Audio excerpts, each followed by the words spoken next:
السلام عليكم ورحمة الله وبركاته. أنا عبد لكم النازل الجديد دلوقتي الجزء الستاشر. أنا هقدم لكم حلقة حلوة وهتحبوها. الجزء الستاشر دلوقتي. أنا هنصب العصير زي ما انتم شايفين.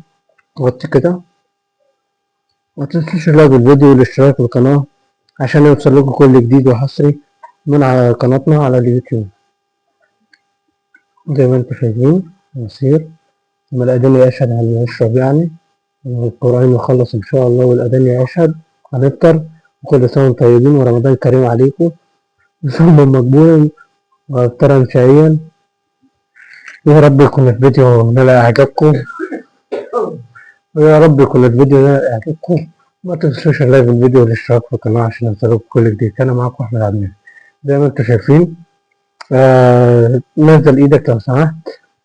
طبق مكرونة على طبق مكرونة على طبق مكرونة وفراخ زي ما انتم شايفين متحمرة وسلطة ومخلل وتلات كوبايات عصير زي اللي احنا صبيناهم دلوقتي، مستنيين لما الأذان يشهد إن شاء الله. وهنفطر إن شاء الله. احنا عاملين تحلية برضو بعد الأكل زي امبارح برضو. ما تنسوش اللايك والفيديو والاشتراك في القناة عشان يوصلكوا كل جديد. استنونا بكرة في الجزء السبعتاشر هقدم لكم حلقة تعجبكم، وأرجوكوا على استمرار في المحتوى اللي أنا بقدمه، فدوسوا لايك والاشتراك في القناة. السلام عليكم. كان معاكم أحمد عبد النبي. انتظروني. على الله كلها،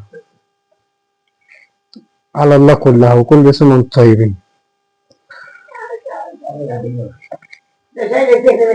يا رب الفيديو ينال إعجابكم، يا رب الفيديو كان نال إعجابكم. متنسوش اللايك بالفيديو والاشتراك في القناة عشان يوصلكوا كل جديد. السلام عليكم.